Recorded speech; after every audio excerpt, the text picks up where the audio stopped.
Class 1, Step 6, do due diligence. That sounded pretty funny, but it is true. Do your due diligence. Due diligence is basically that phase of the contract where you've got your offer accepted by the seller, which is a tremendous thing. You've put some earnest deposit money down. Your lender is scurrying around getting your loan all finalized. And now you've got a certain number of days, usually like in California, 17 days, to conduct what's called your due diligence. Now, here are some of the things that you will be investigating during that process. You want to get a home inspection. We talked about home inspectors earlier. And that home inspection, Rebecca's got to cover at least the roof, the heating, the plumbing, the electrical, the AC systems. And, you know, just because you hire a pro, a professional, it doesn't mean you yourself can't do some minor checkups yourself, you know, such as looking for soft spots in the flooring or fresh paint on the ceilings and walls that might be hiding some water damage or something.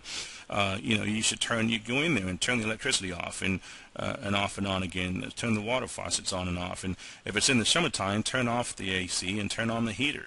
Might sound a little corny, but it's a smart thing to do. Make sure it works. Likewise, if it's wintertime, you know, test the AC system. Is it working?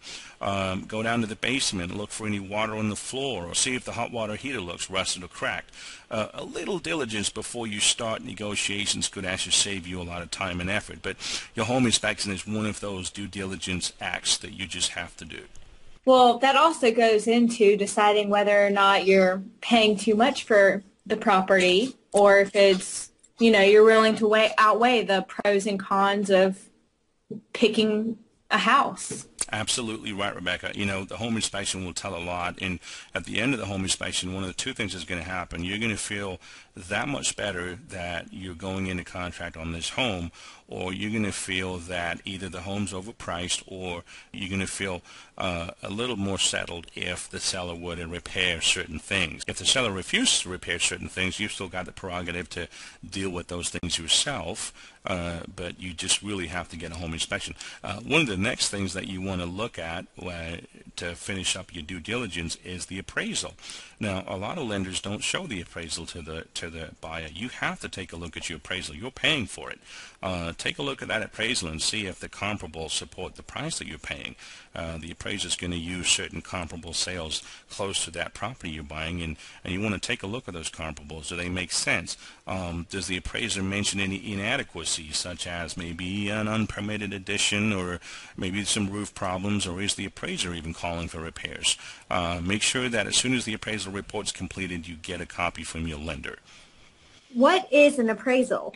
An appraisal is basically an evaluation, Rebecca, done by a state licensed individual as to whether that property is worth what you're buying for. Well, I shouldn't say it that way. I should say it's an opinion of value. So an appraiser goes out there and says, based on recent sales in the market and market trends, this is what this property is worth. Now, appraisal can never be anything more than an opinion of value. So, you know, 5 different appraisers could go out there and come up with 5 different numbers. It's not an absolute thing, but that appraisal is ordered through an independent company so that the loan officer does not have any influence on the final outcome of that value. That's very good to know. It is. And one or two more things here, since we're talking about due diligence, and we talked about it a little bit before, is, you know, take a look at the school districts and ask around your neighbors, how, you know, what are the school districts like, because that's going to have a lot to do with how easily you can resell the property when it comes time to sell.